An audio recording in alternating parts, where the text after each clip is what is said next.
Comencemos.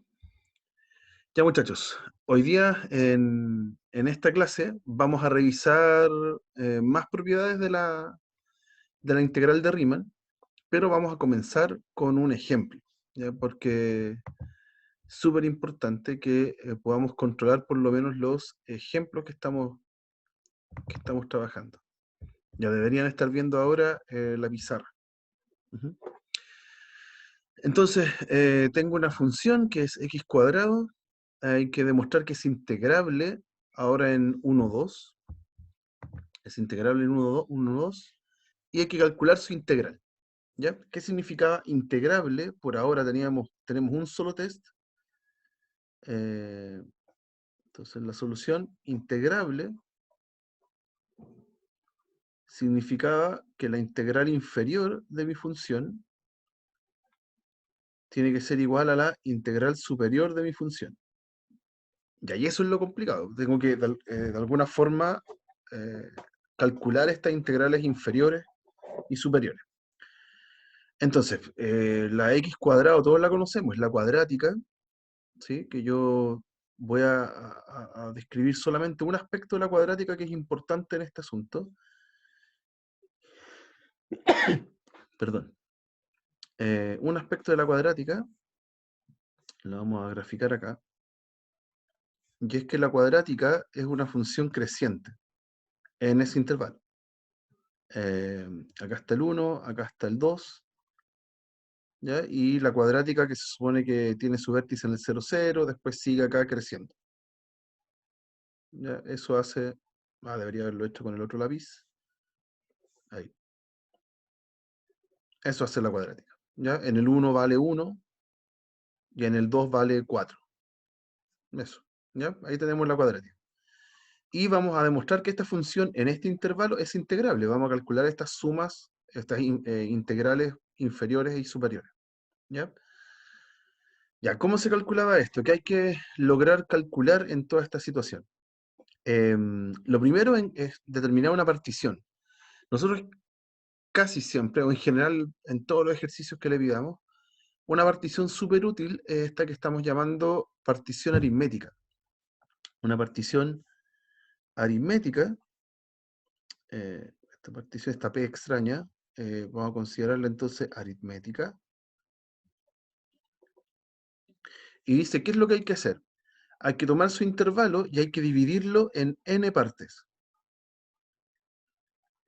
Dividirlo en n partes iguales. Entonces, ¿cuánto mide el intervalo completo? El intervalo completo mide 2 menos 1, o sea, mide 1. Y si lo divido en n partes iguales, va a medir cada pedacito, cada subintervalo, si aquí lo divido en n partes, va a medir 1 partido en n. Ya eso nosotros lo llamamos el delta xi. ¿Ya? Es el largo de cada intervalo. ¿Ok? En este ejemplo queda mucho más claro que en el que vimos en la clase pasada. ¿Sí? Es tomar el intervalo y dividirlo en n partes. Me va a quedar cada uno de medida 1 partido en n. ¿Ya? Eso es lo primero. Si ya sé que cada intervalo mide eso, entonces yo puedo construir, o sea, puedo encontrar todos los numeritos que están haciendo la subdivisión. Entonces, por ejemplo, el x0 siempre es el primero, el 1. Después el x1 es avanzar un intervalo. Entonces 1 más 1 partido en n. El x2 va a ser avanzar 1 más 2 intervalos, o sea, 2 partido en n. Y así. Por ejemplo, alguien que esté entre medio, un x sub i, va a ser 1 más i partido en n. ¿Ya? Hasta el último, que va a ser mi x sub n, que es 1 más n partido en n, y eso es 2. 1 más 1, 2. Así que el x sub n es el último número, el 2.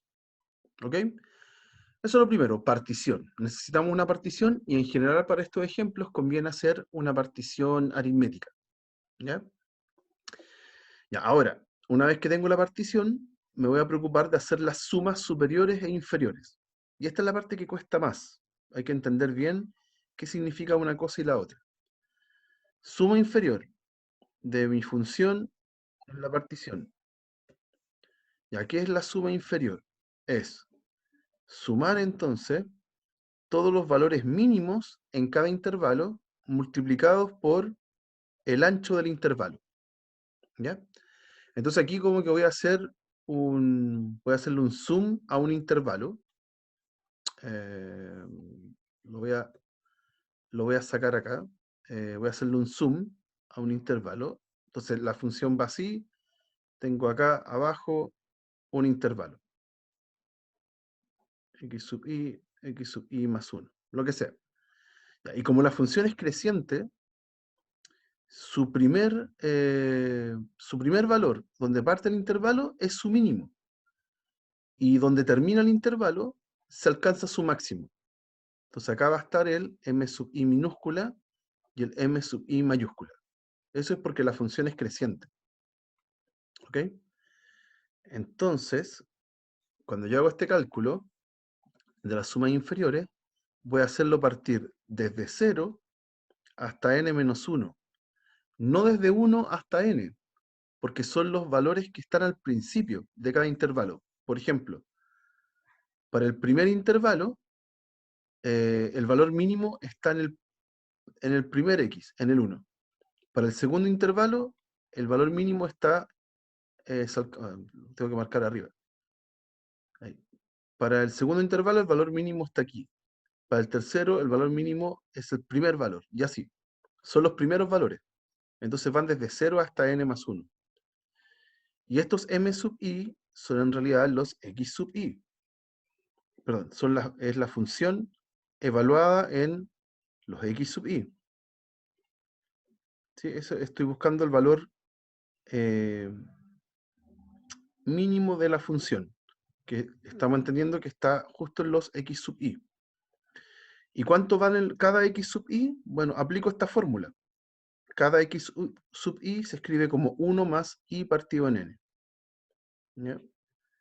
Entonces, toda esa traducción es la que cuesta, la que en un principio duele hacer y que es la que estamos completando ahora. Entonces, en nuestro caso, la función es x cuadrado, aplicado al x sub i es x sub i cuadrado, y por el delta x sub i. ¿Ya? Y ese x sub i tiene una fórmula que la describimos aquí. O sea, es 1 más i partido en n al cuadrado. ¿Sí? Y el delta x sub i es la medida de los intervalos, que siempre es la misma, es 1 partido en n. Todo esto desde i igual 0 hasta n menos 1, porque estoy considerando los valores iniciales de cada intervalo. Y lo calculo. Ahora tengo que darme la maña de poder separar esta sumatoria. El 1 partido en n lo puedo sacar. 1 partido en n por la sumatoria de i igual 0 hasta n menos 1 de ese cuadrado de binomio, que es 1, 2 partido en n por i, más i cuadrado, n cuadrado. Cuadrado de binomio. Ese que está ahí. Y calculo la sumatoria para cada uno, por separado. ¿Ya? Hay unas constantes que uno puede sacar, aplicar unas fórmulas de sumatoria para el i y para el i cuadrado, pero es un ejercicio de sumatoria simplecito, con fórmulas conocidas. Entonces va a quedar así. Para el primero, como es constante, es la constante sumada aquí n veces, porque entre el 0 y el n menos 1 hay n términos. Entonces el resultado de esa sumatoria es 1 por n. Después para el segundo es 2 partido en n, que es constante, por la sumatoria de i. Y esa es una fórmula. ¿Sí? El único detalle es que está entre 0 y n menos 1. Entonces, le vamos a hacer reloj y vamos a hacer la sumatoria entre 1 y n. Entonces le sumé 1 acá y voy a restarle 1 acá, y menos 1. Esa era la técnica del reloj. Y en el otro sale un 1 partido en n cuadrado por la sumatoria, voy a hacer reloj también, de i igual 1 hasta n de i cuadrado. Pero ahora la voy a dejar como i más 1 al cuadrado. ¿Ya? Ahí, todo eso. Todo eso. Y le aplico sumatoria. Esto es 1 partido en n, el 2 partido en n. Aquí es la sumatoria de i, que tiene su fórmula, n por n más 1 partido en 2. Después es una constante, n veces, así que n, 1 por n, n. Después para el otro es 1 partido en n cuadrado. Este vuelve a ser un cuadrado binomio, i cuadrado más 2i más 1. Eso, y todo esto es de 1 hasta n. Entonces cada vez, no, ese paréntesis no va. Ahí. Ah, sí, está bien, porque es todo 1 partido por n por eso. Entonces todo el rato es aplicar técnicas de sumatoria hasta morir. Me va a quedar 1 partido en n, el n, aquí voy a juntar muchos términos. La n que está acá abajo se va con las de arriba, y el 2 se va con ese 2. Entonces me va a quedar simplemente n más 1 menos 2. Sí, menos 2. Y en el otro le vuelvo a calcular las fórmulas. Sumatoria de i cuadrado, también tiene fórmula, n por n más 1 por 2n más 1 partido en 6.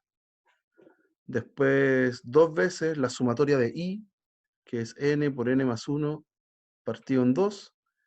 Y la sumatoria de 1 es 1 por n. 1 por n. ¿Ya? Ahí está, todo eso junto.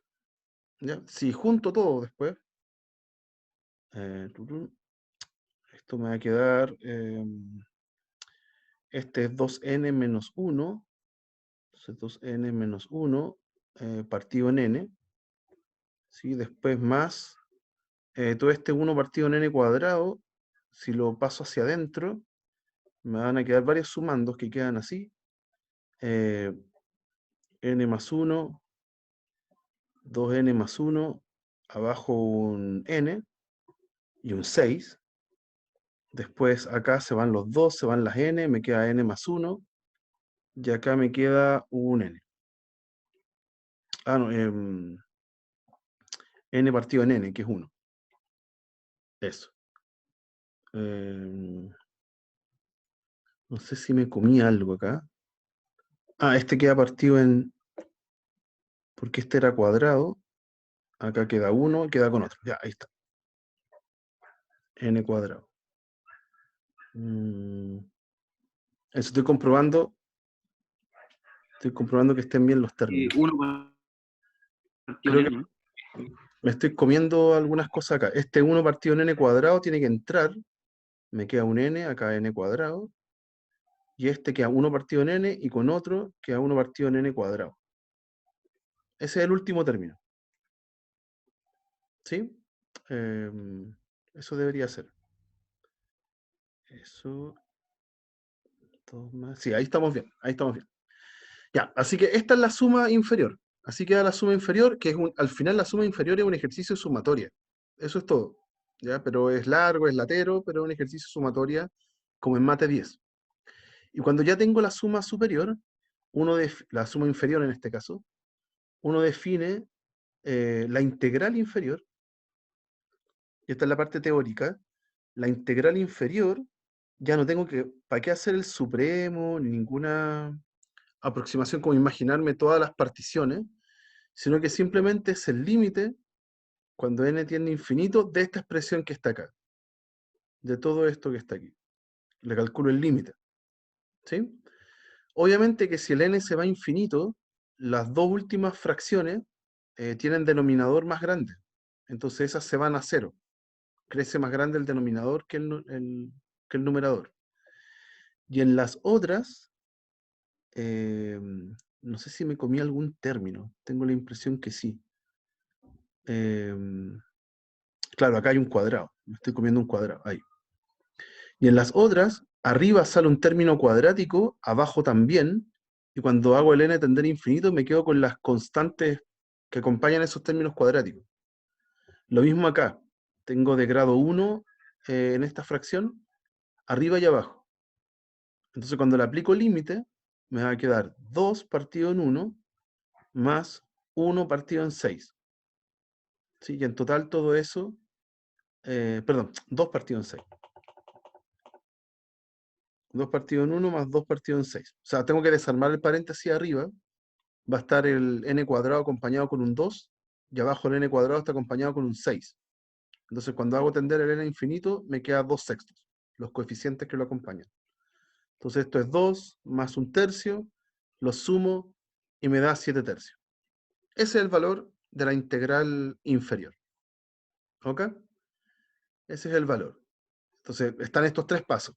Hay que encontrar la partición, armar la suma inferior, que es esto que está aquí, eso que está ahí, y reemplazo todos los valores, y después se convierte en un ejercicio de sumatoria.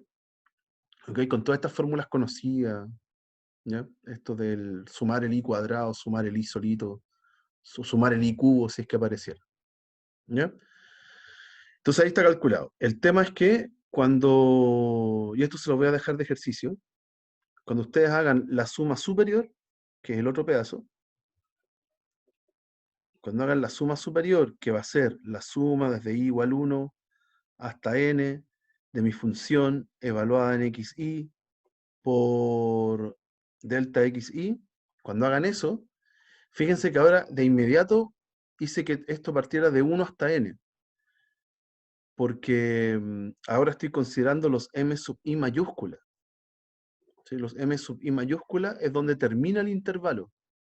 ¿Sí? En este sum que hicimos acá, es donde termina el intervalo. Ahí están los m mayúsculas. Entonces son los segundos valores. Parte desde x1, el x2, el x3, el x4, el x5, hasta el último. ¿Sí? Así que mi sumatoria ahí parte de inmediato desde 1 hasta n, no desde 0 hasta n menos 1 como en la suma inferior. ¿Ya? Entonces es la misma idea. Hay que calcular la suma, reemplazamos con la expresión 1 más i partido en n, después el delta xy, que también es 1 partido en n, y calculo todo eso y le tomo el límite, y van a llegar a que es el mismo resultado. ¿Ya? Después de mucho rato, también van a llegar a que es 7 tercios. ¿Ok? Así que cuando uno llega a eso, cuando calcula las dos sumas y llego a que son iguales, la integral inferior con la integral superior, de 1 hasta 2, en ambos casos, si son iguales, entonces yo digo que la f es integrable. ¿No? Y es integrable, y el valor de la integral, ahora a secas, de 1 hasta 2, de mi función, la función era x cuadrado, es efectivamente 7 tercios, que es el valor que estuve calculando. ¿Ya? Revísenlo, porque netamente son detalles súper chiquititos de sumatorias que hay que revisar. Yo les puedo mostrar, no sé, 20 ejemplos haciendo lo mismo, y hasta que ustedes no le metan mano no lo van a entender. Es un proceso repetitivo todo el rato. ¿Ya? Así que eso se hace en los ejercicios. Este es como el ejercicio resumen de la clase anterior. ¿Ya? Esto es lo que hay que entender de la clase anterior. No sé si hay dudas, algo que quieran preguntar, muchachos, frente a esto. Porque vamos a avanzar hoy día en algo que es un poco más light. ¿Nada? ¿No hay preguntas? No. Ya. Avancemos entonces. Entonces, hoy día nos vamos a dedicar a revisar propiedades de esto. Propiedades de esta suma geométrica. Recuerden que esta era el cambio de paradigma que estamos haciendo ahora. Venimos de hacer técnicas de integración y relacionar la integral con una derivada, con una antiderivada, que es lo que le entra al control de mañana. Y ahora estamos pasando a una integral que significa el área que está debajo de la curva, el área debajo de la función, hasta llegar al eje X. Entonces, esta integral va a tener un montón de propiedades especiales que las vamos a revisar a continuación. La primera de ellas es que la integral esta como área, en un intervalo de a hasta b, de hecho la vamos a llamar integral definida de aquí en adelante. Ya lo habíamos mencionado en la clase anterior, así que usemos ese nombre.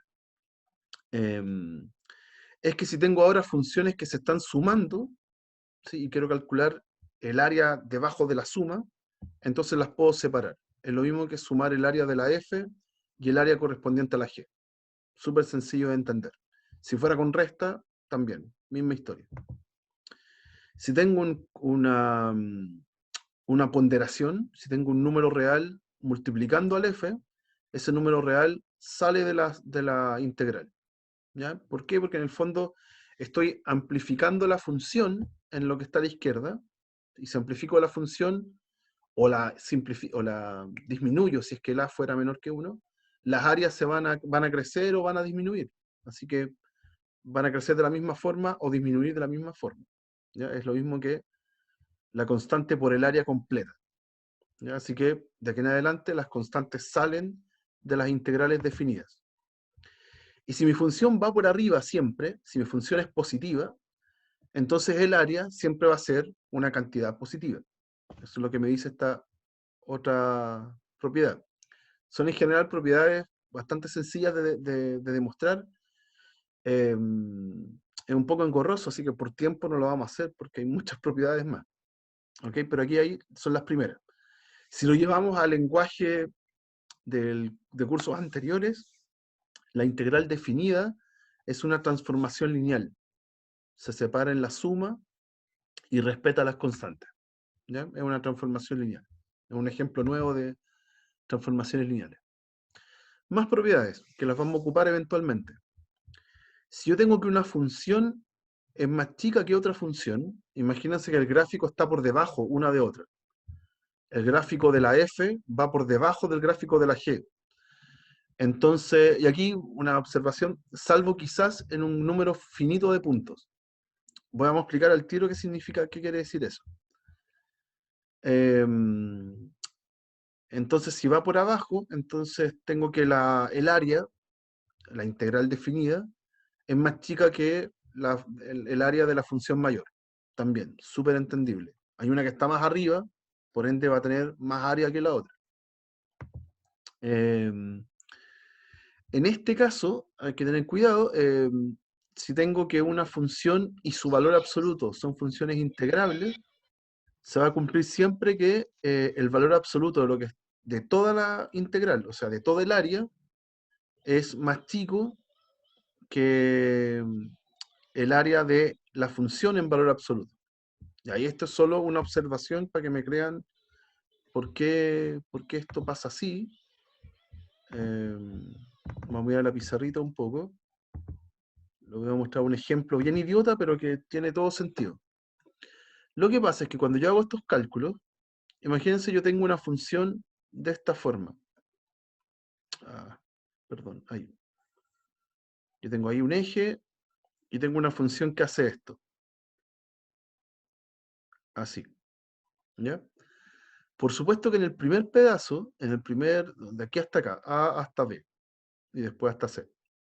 Por supuesto que en el primer pedazo, yo calculo el área bajo la curva y me da eso. Ya, supongamos que me da 5. ¿Ya? La integral de A hasta B de mi función es el área que está ahí abajo, y eso me va a dar 5. ¿Ya? Si la función es simétrica para el otro lado y va por debajo, lo más seguro es que la integral de B hasta C de la misma función, yo haga el cálculo, haga estas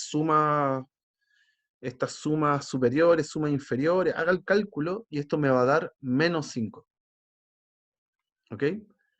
Entonces el valor, si hago la integral completa, de A hasta C, me va a dar 0, porque se van a cancelar esas áreas. ¿Ok? ¿Ya?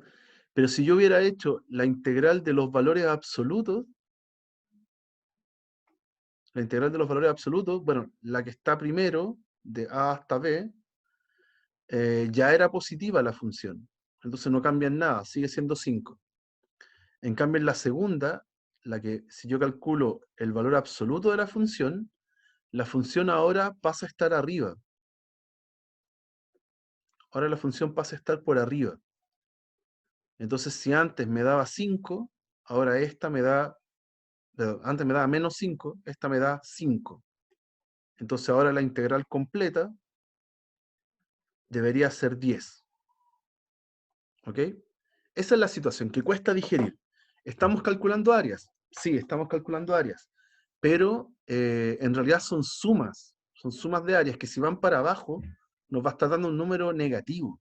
¿Ya? Perdón, porque se me cayó algo. Va a estar dando números negativos. Entonces, por eso es que no hay igualdad acá. Por eso que en la propiedad que está aquí, no es lo mismo poner el valor absoluto por fuera que poner el valor absoluto por dentro. ¿Ok? El valor absoluto por fuera es el valor positivo del área, y acá estoy transformando a positivo el valor de la función. ¿Ok? Son distintos. Y uno va a ser menor o igual. Puede que sean iguales, ¿sí? Pero no necesariamente va a existir esa igualdad. ¿Ya? Después, tenemos esa propiedad. Esta propiedad también viene de la clase anterior. El área bajo la curva, esta integral, siempre va a estar entre medio de las cajas que uno puede armar. ¿Y qué le llamábamos la caja de la función? Era tomar su valor mínimo y multiplicarlo por el ancho del intervalo, y su valor máximo y multiplicarlo por el ancho del intervalo. En el caso del dibujito que está acá, o mejor hago otro para que sea más claro, si tengo esta función, tengo una función así, el área que está debajo de la curva, perdón, el área que está debajo de la curva, supongamos que es esa que está ahí, es más grande que si tomo la caja con el valor mínimo. ¿Dónde está el mínimo? Aquí. Ahí está el mínimo. ¿Y cuál es la caja que se forma? Esta, que es todo el intervalo hasta el valor mínimo. Ya, eso lo llamamos como la caja mínima de la función. Es el área, pero solamente hasta el valor mínimo. Y el valor máximo está acá arriba. Pongámoslo con negro. El valor máximo está acá arriba. Entonces, ¿cómo queda armada la caja completa hasta el valor máximo? Es pintar todo esto. Pintar todo eso. Entonces, el valor máximo, la caja máxima, es más grande que el área de la curva, que el área bajo la curva, o sea, la integral, ¿sí? Y a su vez es más grande que la caja chiquitita que está formada acá abajo. ¿Ya? Esa es la desigualdad que aparece aquí. ¿Ya? Siempre en resumen, esa propiedad dice que siempre las integrales son acotadas. Si ya pude calcular una integral y mi función ya era acotada, tenía mínimo y máximo, entonces puedo acotarla entre esos valores, siempre. Va a ser importante después, pero por ahora es una propiedad más. Ujú. Ya, y otra propiedad más es esta. Las integrales se pueden quebrar.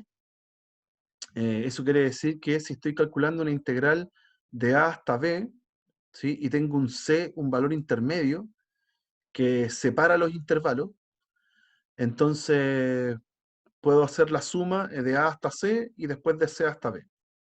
Y acá hay un detalle, de hecho está como mal escrito, porque tiene en los dos intervalos, tiene incluido el c. ¿Ya? Ya, pero c es un puntito nomás, es un valor, es infinitamente despreciable, entonces no me genera área. Da lo mismo si lo pongo, si lo incluyo o no lo incluyo. ¿Sí? O sea, si voy a volver al dibujo la última vez,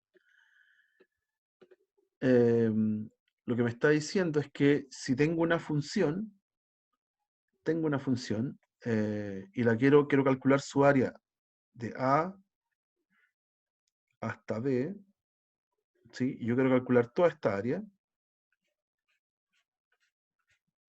Bueno, da lo mismo que haber puesto un valor C acá entre medio, haber hecho un corte, ¿sí? Y calcular las áreas por separado.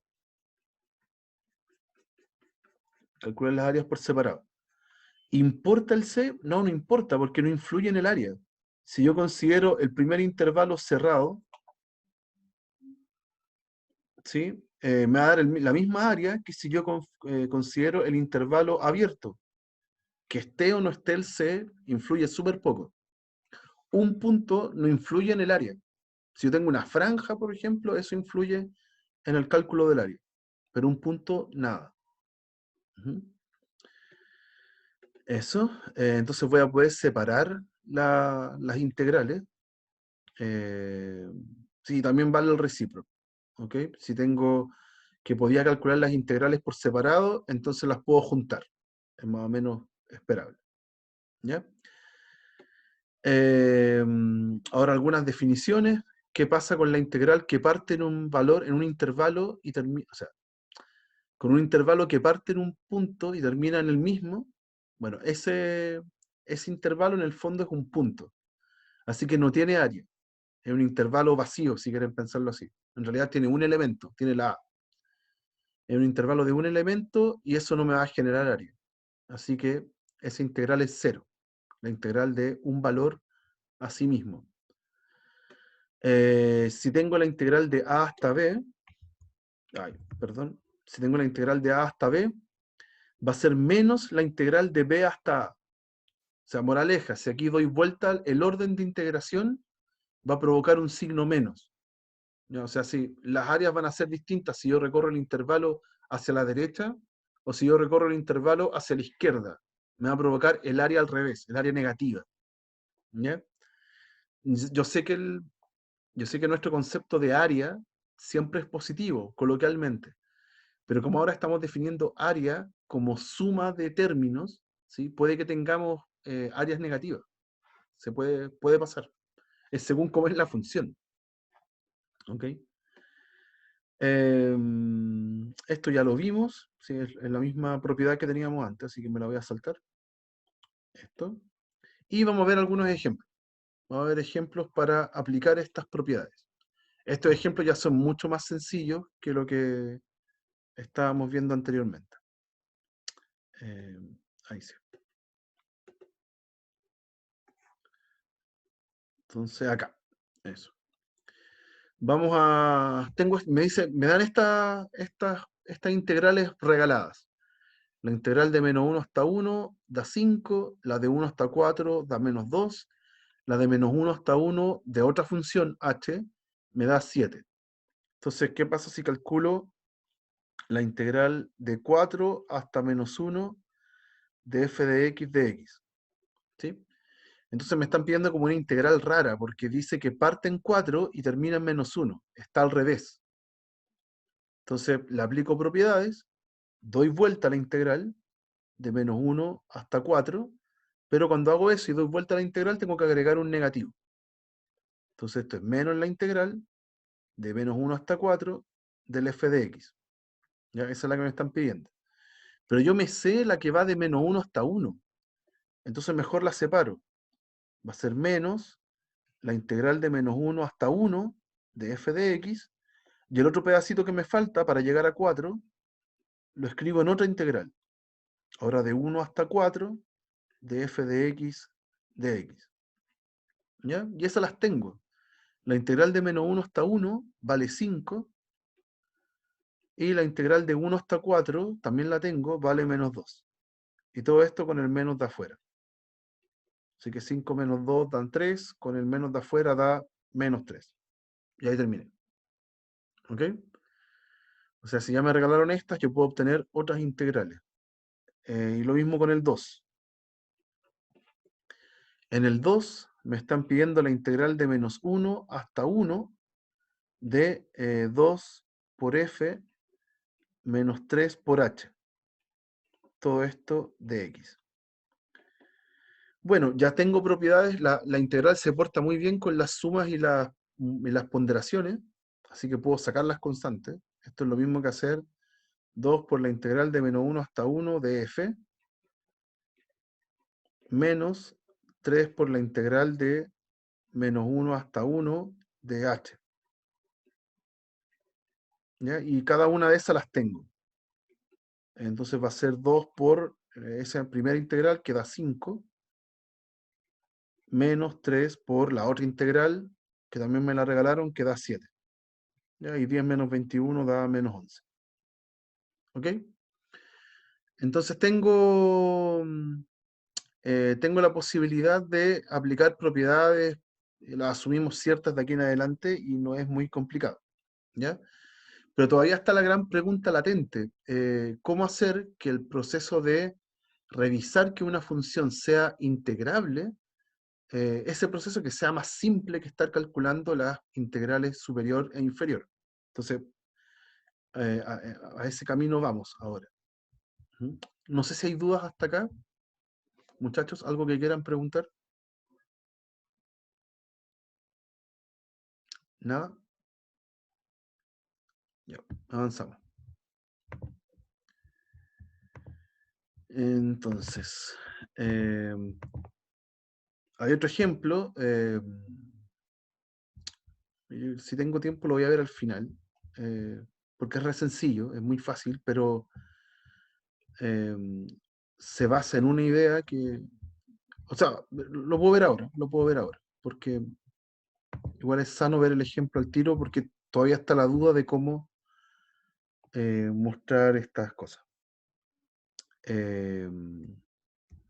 Me acabo de dar cuenta que no estoy grabando la clase, pero voy a subirles un video con esto explicado. ¿Ya? Profe, pero arriba sale grabando. ¿Sí sale grabando? Uy. Bueno, al Ah, ya, menos a mí me perfecto, sale sí, tiene grabando. toda la razón. Sí, tenía la impresión de que no había pulsado esto. Y sí tiene razón, dice grabando. Ya, perdón, lapsus mío. Gracias.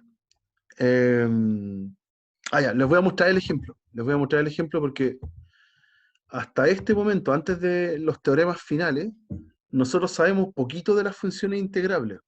Por ejemplo, la clase pasada vimos que las funciones constantes,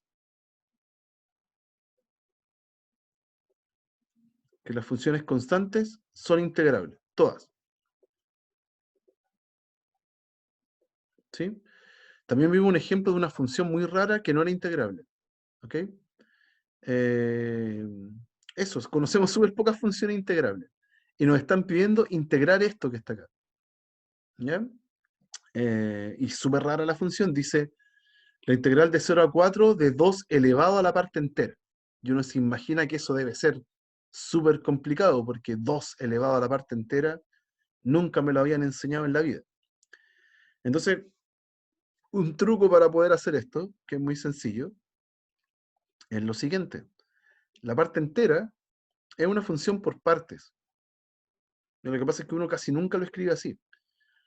Es una función que a veces vale 0, y cuando vale 0, si es que estoy en el intervalo del 0 hasta el 1, sin incluir el 1. ¿Ya? Porque ahí tengo puros números 0, algo. Y cuando le calculo parte entera, me da 0. También hay veces en que me da 1. ¿Sí? Porque si estoy parado entre el 1 y el 2, en puros números 1, algo, entonces la parte entera me da 1. Y así podría seguir. Como acá la integral está de 0 hasta 4, voy a hacer dos intervalos más. Del 2 hasta el 3 y del 3 hasta el 4. ¿Ya? Entre el 2 y el 3, la parte entera me va a dar 2. Entre el 3 y el 4, la parte entera me va a dar 3. ¿Ya? Hacia abajo sería lo mismo, pero no me interesa en el ejemplo porque me piden la integral solo de 0 hasta 4. ¿Ya? Ya, pero aquí describí la parte entera. Y a mí lo que me interesa es otra función. Es 2 elevado a la parte entera. Ya, pero no es tan complicado. Porque si ya tengo que la parte entera tiene esa traducción en cada intervalo, bueno, si le pongo el 2, entonces va a ser 2 elevado a 0, 2 elevado a 1, 2 elevado a 2 y 2 elevado a 3. La parte entera se tradujo en todos esos exponentes. ¿Ya? Así que ahí tengo los valores en cada uno de los intervalos. Ahí, ahí sí. ¿Ya? El intervalo del 3, 4, en el del 2, 3, el intervalo del 1, 2 y el otro que es el intervalo entre el 0 y el 1. O sea, cada intervalo tengo que es una función constante. Aquí vale 8, acá vale 4, acá vale 2, y aquí vale 1, en todo el intervalo. Es función constante. Y lo que estamos buscando es calcular el área bajo la curva. Y el área bajo la constante es simplemente una caja, un rectángulo. Entonces la integral, lo voy a graficar acá para que me crean lo que estoy diciendo. Esa, y me está diciendo que entre el 0 y el 1, acá abajo, la función vale 1. Supongamos que acá está el 1, entonces la función hace eso, es constante todo el rato. ¿Sí? Después, se supone que acá hay un puntito negro, que me va a costar dibujarlo, ahí, yo aquí hay un puntito blanco, pero no importa, me interesa el área. Después, entre el 1 y el 2, vale 2, entonces subimos acá un poco hasta el 2. Entre el 1 y el 2 vale 2, así que ahí está la función, esa. ¿Ya? También puntito negro al principio, puntito blanco al final. Entre el 2 y el 3 vale 4, así que ahí doy un salto más grande, vale 4, puntito negro acá, puntito blanco al final, y entre el 3 y el 4 vale 8, ahí se pegó un gran salto. Acá está el 8, y entre el 3 y el 4 hace esto la función. Ahí. Puntito negro al principio y puntito blanco al final. Ya, y me están preguntando la integral entre 0 y 4. Entonces la integral entre 0 y 4 de mi función, en realidad es la integral por separado. Es la integral de 0 hasta 1, más la integral de 1 hasta 2, más la integral de 2 hasta 3, más la integral de 3 hasta 4. ¿Sí? Y en cada uno de esos, la integral representa el área bajo la curva. ¿Sí? Son todas esas áreas que estoy pintando acá. ¿Sí? Todos estos rectangulitos, a mí me va a quedar horrible aquí, ahí. Son esos rectangulitos. Ya, así que los sumo nomás. Finalmente esto es, cada intervalo mide 1, cada uno de los intervalos mide 1, y lo voy a multiplicar por la altura. Entonces 1 por 1, más 1 por 2, más 1 por 4, más 1 por 8. Y ahí tengo la integral total. Ya da 12, 14, 15. Y se acabó. ¿Ok? Entonces esta función rara que era 2 elevado a la parte entera, una vez que la traduje, en realidad es una función con pedacitos constantes. Así que es muy fácil calcularle el área. ¿Ya? Profe, Cuénteme. una consulta. Dale. ¿Por qué le puso multiplicando por 1? Porque es el ancho del intervalo. Cada intervalo que está acá abajo es de largo 1.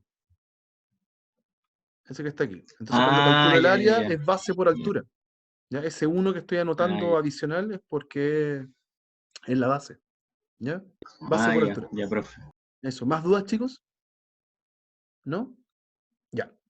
Ya, pero entonces sabemos todavía muy poco de las funciones, cuándo puedo decir que son funciones integrables o no. Solo sabemos que las funciones constantes lo son. ¿Ok? Para todo el resto de las funciones, yo debería estar comprobando a cada rato si es que la suma inferior, perdón, la integral inferior, coincide con la integral superior, y ya hemos visto que es un proceso horrible. ¿Ya? Entonces, los teoremas que vienen a continuación responden esta pregunta. ¿Cómo comprobarlo para otras funciones? Lo primero, si tengo una función que fuera monótona, monótona significa que es creciente o decreciente. ¿Ya? Entonces la función va a ser al tiro integral.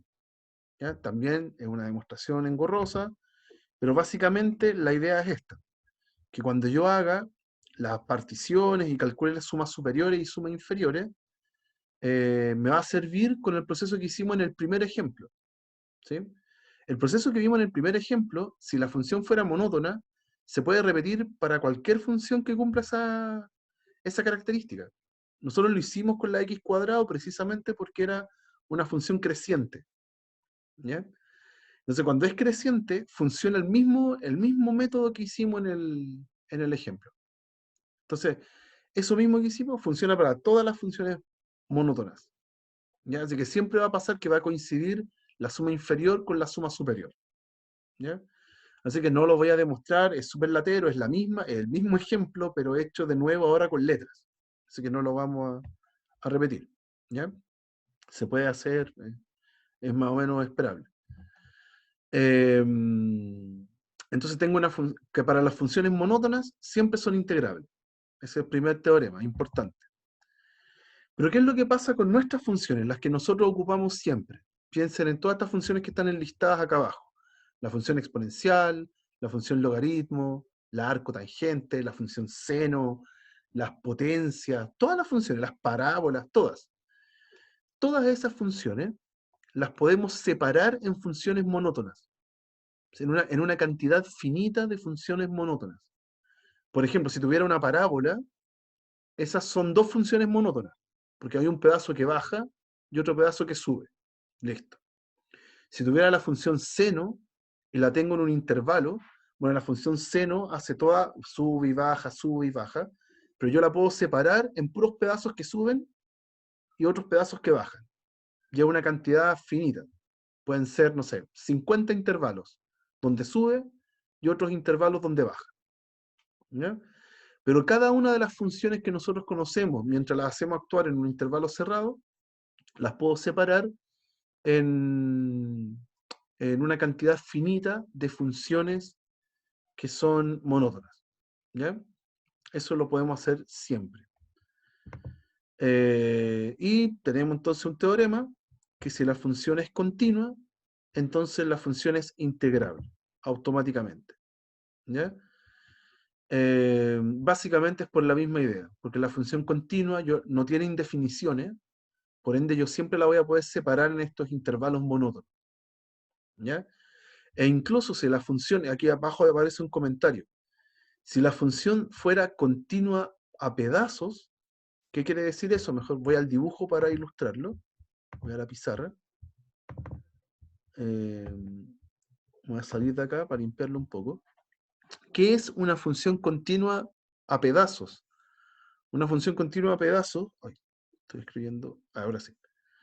Esto es una función continua, una función que no levanto el lápiz cuando la dibujo. ¿Ya? Y esto es una función discontinua, que tiene un hoyito acá. ¿Ok? Ya, esa tiene dos pedazos continuos. ¿Sí? Tiene esos dos pedazos continuos.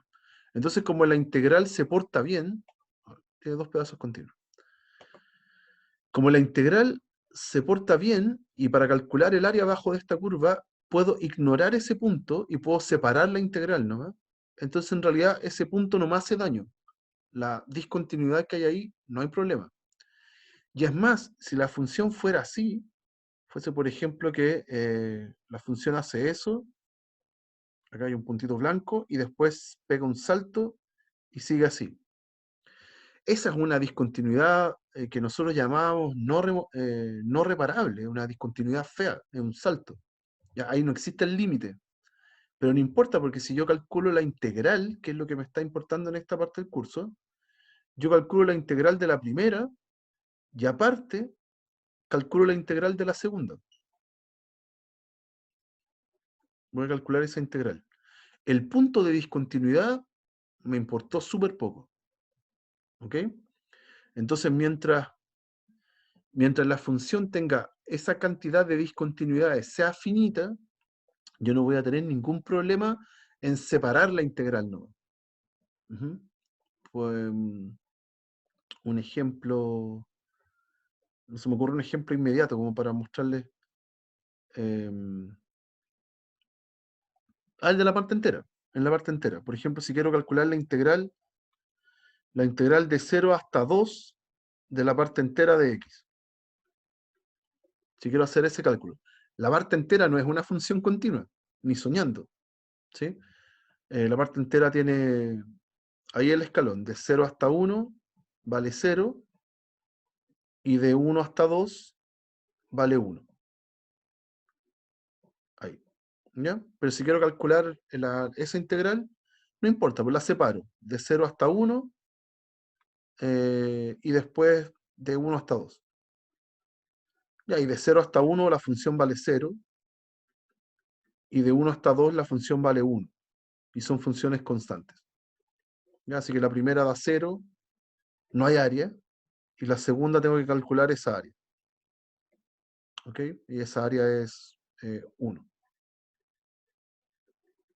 ¿Ya? Así que no importa que mis funciones sean discontinuas, que tengan una cantidad finita de discontinuidades, las puedo separar. ¿Ya? Los puntitos donde hay discontinuidades no importan dentro del cálculo del área. No importan para nada. ¿Ya?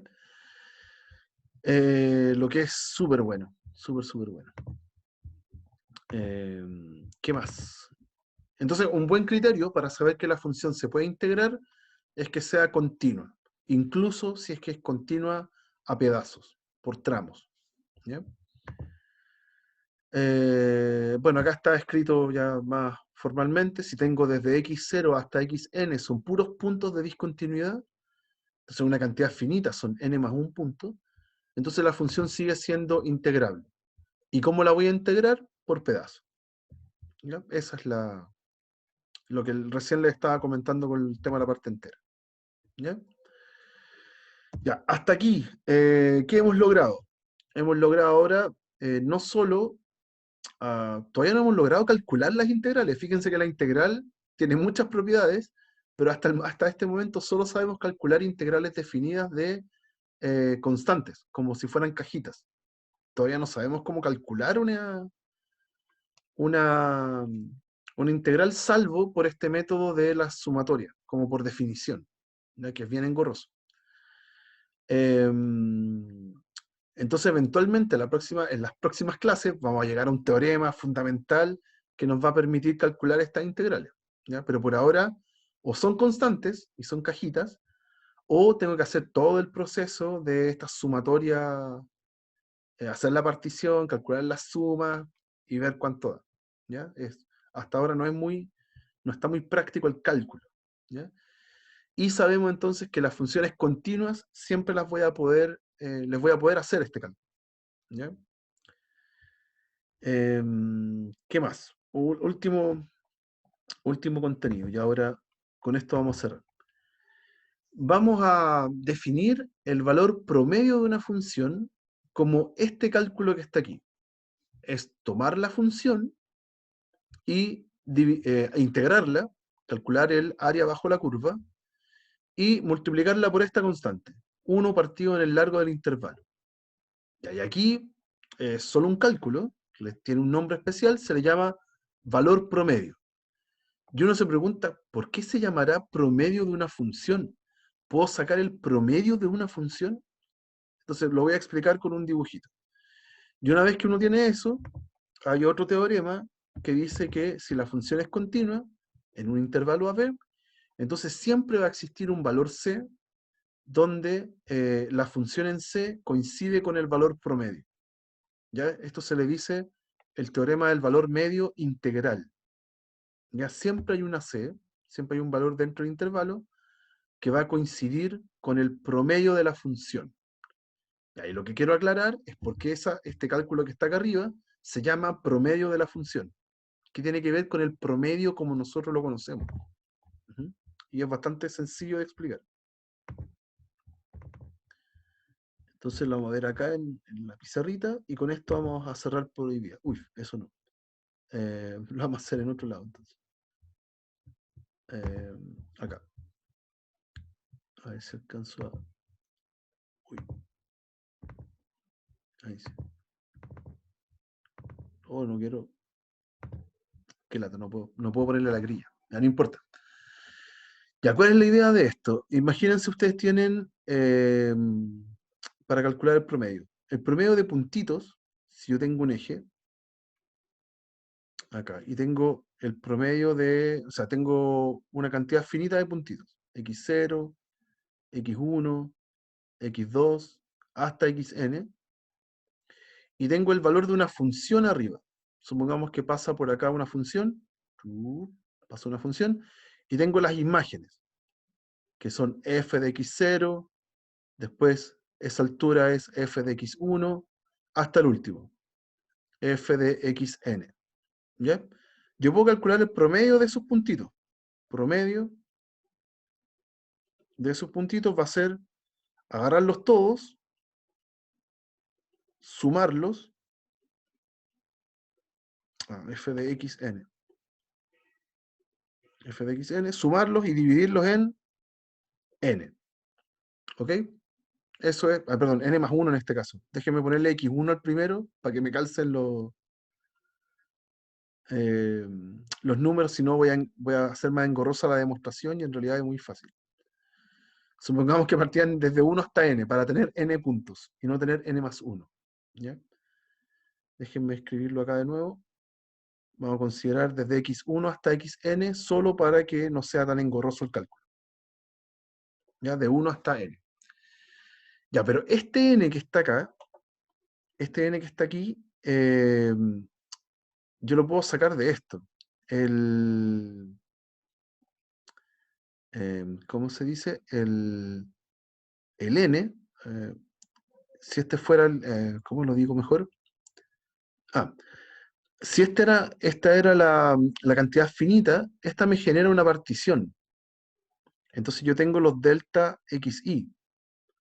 Los delta xi, si todo esto estuvieran separados en la misma distancia, van a ser el b menos a, si es que el primer valor es a y el último es b, partido en n. Es como una suma geométrica, perdón, partición aritmética. ¿Ya? Entonces si yo despejo el n de acá, el n es b menos a partido en el delta xi. Y lo voy a reemplazar acá. Entonces me va a quedar así. Me va a quedar la misma suma de arriba,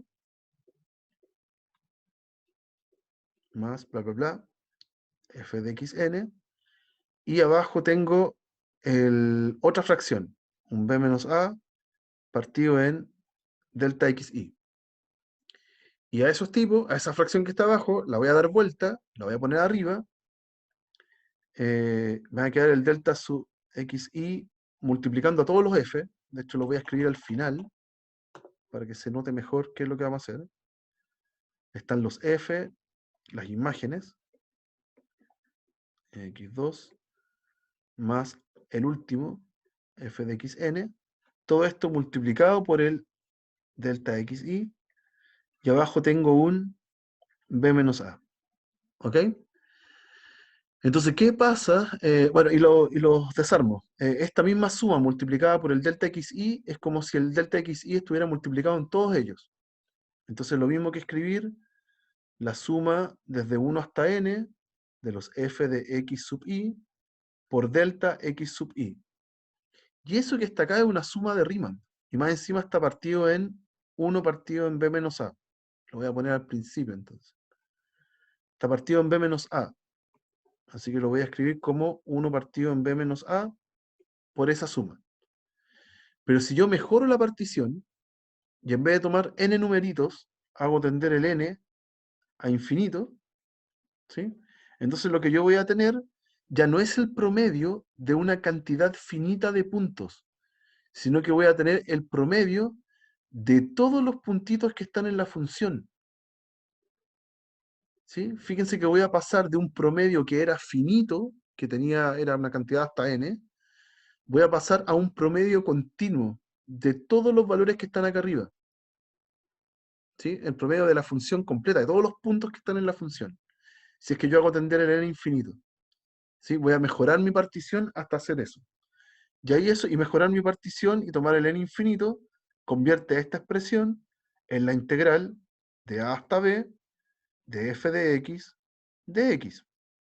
¿Sí? Habíamos visto ya que el límite de esa función me genera la integral. Si ya era integrable, da lo mismo si esta es suma superior o suma inferior, eso da lo mismo, y me queda el 1 partido en b menos a por fuera. ¿Ya? Así que, efectivamente, este es el promedio de la función. ¿Ok? Pasamos de tener puntitos, una cantidad finita de puntitos de 1 hasta n, a tener ahora una a tener ahora un promedio sobre todos los valores que están encima de la función, esos puntitos que están arriba. ¿Ya? Todas esas alturas, propiamente tal. ¿Ya? Así que ahí tenemos la justificación de por qué este valor tan extraño se le llama el promedio de la función. ¿Ya? Ahora podemos calcular promedios infinitos y continuos más encima. ¿Ya? Eso. Después acá hay unos ejercicios. El segundo ya lo hicimos. ¿Sí? El tercero hay que hacerlo por esta suma, a través de esta suma inferior. De hecho, basta con hacer la suma inferior porque tengo una función continua. Así que con la suma inferior me bastaría. Y eso se los dejo a ustedes para que los puedan revisar. ¿Ya? Eso, muchachos. Dudas, consultas, algo que quede en el tintero que quieran preguntar. Ya que hoy día la clase fue mucho más light que la anterior. ¿Dudas? ¿Consultas? ¿Nada? Ya, muchachos, eso, lo vamos a dejar hasta acá entonces. Mañana el control entonces, voy a cortar aquí la grabación. Ahora vienen puros como comentarios administrativos.